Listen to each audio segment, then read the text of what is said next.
কালকে রাতে কোথায় ছিলি রে? আমি ব্যস্ত ছিলাম ব্যস্ত ছিলাম মানে কোথায় ছিলি? ভাই শোন, খেলা দেখছিলাম। আচ্ছা শোন না, বিরাট কোহলি স্টেডিয়ামে খেলা জিতে কাকে ফোন করে বলতো, কাকে ভিডিও কল করে বলতো? অনুষ্কা শর্মা বউ।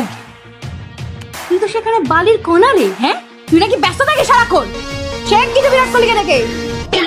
এই মেয়েটার ছবিতে লাভ রিয়াক্ট করেছিস কেন তুই?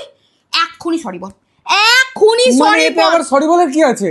শোন না, বিরাট কোহলি, ঠিক আছে, বিরাট কোহলি ভুলবশত একটা মেয়ের ছবিতে লাভ রিয়াক্ট দিয়েছিল বলে না ইনস্টাগ্রামে সরি লিখেছিল সবার সামনে। তুই কোথাকার কে?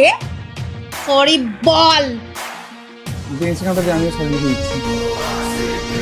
শোন না, একবারে স্নান করে চলে আজকে একটুখানি মন্দিরে যাবো পুজো দিতে। আজকে হবে না, আজকে খেলা আছে।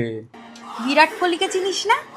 যেখানে যেখানে বউ যাচ্ছে স্বামীও সেখানে সেখানে পুজো দিতে চলে যাচ্ছে। তুই কোনো শিখিস না কেন রে? আইপিএল এ শুধু খেলাটাই দেখিস, প্লেয়ারটাকে দেখে কিছু শিখতে পারিস না? চলো না একটা কোথাও হলিডেতে প্ল্যান করি, কোথাও একটু ঘুরতে যাই, চলো না। শোনো না, যা গরম পড়েছে না, এই গরমে আমার মতো ল্যাদ খড়কে আর বাইরে যেতে বলো না। তুমি যাও মামুনি, ঘুরে আসো। তুই বিরাট কোহলিকে দেখে কিছু শিখতে পারো না? অনুষ্কা শর্মার জন্য কত কিছু প্ল্যান করে দেখো, ওর ইনস্টাগ্রামটা ঘাঁটো। আজকে দিল্লি, কালকে মুম্বাই, কালকে প্যারিস, কালকে দুবাই ঘুরে ঘুরে বেড়াচ্ছে।